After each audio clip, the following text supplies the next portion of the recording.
अस्सलाम वालेकुम। आप देख रहे हैं दुआ का किचन यूट्यूब चैनल। तो आज मैं बना रही हूँ शान शामी कबाब। तो ये देखिए यहाँ पर शान शामी कबाब बनाने के लिए यहाँ पर शान का मैंने साशे लिया है 1 अदद। तो मैंने वैसे आपको चिकन के शामी कबाब भी बनाना बता दिए हैं, मटन के शामी कबाब भी बनाना बता दिए और दोनों की लिंक मैं आपको डिस्क्रिप्शन में दे दूँगी। तो यहाँ पर ये देखिए गोश्त लिया है मैंने ½ kg के करीब, बोनलेस लिया है और इसकी मैंने छोटी छोटी सी बोटियाँ कर दी है इस तरह से। तो ये ½ kg बोनलेस लिया है। इसमें मैं 10 अदद लहसुन के जवे डाल दूंगी। 1 अदद बड़े साइज का प्याज लिया है वो डाल देंगे। 1 इंच अदरक का टुकड़ा लिया था तो वो इसके मैंने छोटे पीस कर लिए हैं, ये डाल देंगे।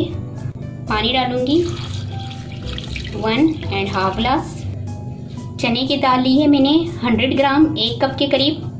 ½ किलो मैंने बोनलेस गोश्त लिया है तो 100 ग्राम मैंने चने की दाल ली है और उसे मैंने आधे घंटे पहले धोकर भिगो दिया था तो वो इसमें डाल देंगे। शान शामी कबाब मसाला डाल देंगे। इसमें अब आपने नमक मिर्च कुछ भी डालने की ज़रूरत नहीं है, सारे मसाले इसमें मौजूद होते हैं। तो ये भी डाल दिया है मैंने, इसमें मिक्स कर लेंगे। इसे मैं कवर कर दूंगी और इसे हम पकाएंगे मीडियम फ्लेम पर। दाल हमारी गल जाए और गोश्त भी गल जाए और पानी ड्राई हो जाए, इतनी देर तक हमने इसे पकाना है। और बीच बीच में आप चमचा हिलाकर देखते रहिएगा कि ये नीचे लग तो नहीं रहा। तो ये देखिए पानी हमारा सारा ड्राई हो चुका है, गोश्त भी गल गया है और दालें भी बहुत अच्छे से गल गई हैं। तो मैं आपको दिखा भी देती हूँ, देखिए दालें कितनी अच्छे से गल चुकी है। ये देखिए कितने अच्छे से दालें गल चुकी है, गोश्त भी गल चुका है। तो बस अब हमने इसे पीस लेना है। इसे आप चॉपर में पीस लें या इमाम दस्ते पर या सिलबट्टे पर, जिस पे भी चाहें पीस सकते हैं। तो इसको बहुत अच्छे से हमने पीस लेना है। तो ये देखिए यहाँ पर मसाला मैंने कबाब का सारा पीस कर तैयार कर लिया है। अब हम इसके कबाब बना लेंगे।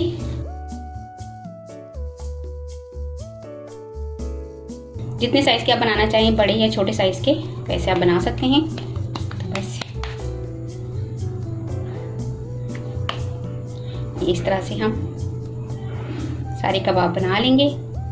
और अगर आप मसाले में चाहें तो इसमें थोड़ा सा हरा धनिया डाल सकते हैं, हरी मिर्च डाल सकते हैं या पुदीना डाल सकते हैं, लेकिन मैं इसमें ऐसी कोई भी चीज़ नहीं डाल रही क्योंकि जो शान के हमारे मसाले होते हैं वही इनफ होते हैं इसके लिए।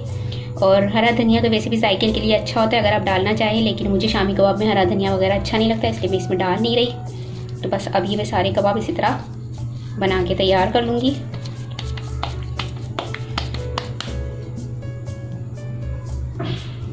ये देखिए इस तरह से हम सारे कबाब बना लेंगे।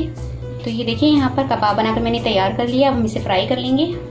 तो ये यहाँ पर 1 अदद अंडा लिया है, इसे मैंने फेंट लिया है। अब हम कबाब को इसके अंदर अंडे के अंदर डिप करेंगे, इसके बाद कबाब को फ्राई करेंगे। तो ये देखिए यहाँ पर ऑयल गर्म कर लिया है मैंने। अब इस अंडे में हमने कबाब को इस तरह से डिप कर लेना है और इसे फ्राई कर लेंगे। तो इसी तरह सारे कबाब को डिप करके अंडे में हम फ्राई कर लेंगे।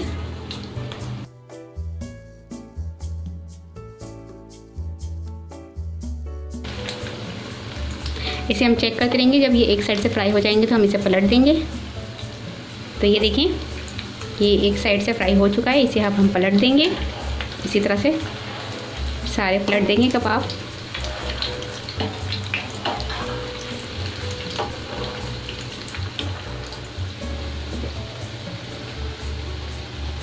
तो ये देखिए ये दूसरे साइड से भी फ्राई हो चुके हैं, इसे मैं डिश आउट कर लूँगी।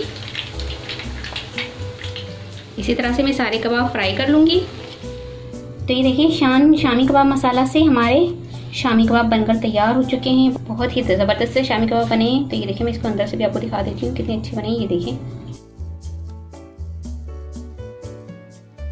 तो उम्मीद है कि आपको ये शामी कबाब की रेसिपी पसंद आई होगी। अगर रेसिपी पसंद आए तो मुझे कमेंट्स में ज़रूर बताइएगा कैसी लगी रेसिपी। वीडियो पसंद आए तो प्लीज़ इसे लाइक करें, शेयर करें और अगर आप मेरा चैनल पहली मर्तबा देख रहे हैं तो सब्सक्राइब कीजिए। नीचे दिए गए बेल आइकन को क्लिक करें ताकि मेरी आने वाली नई वीडियो आप तक पहुँच सके। अपना बहुत ख्याल रखिएगा, मुझे अपनी दुआ में याद रखिएगा। आपसे मिलती हूं इंशाल्लाह एक नई वीडियो में। अल्लाह हाफिज़।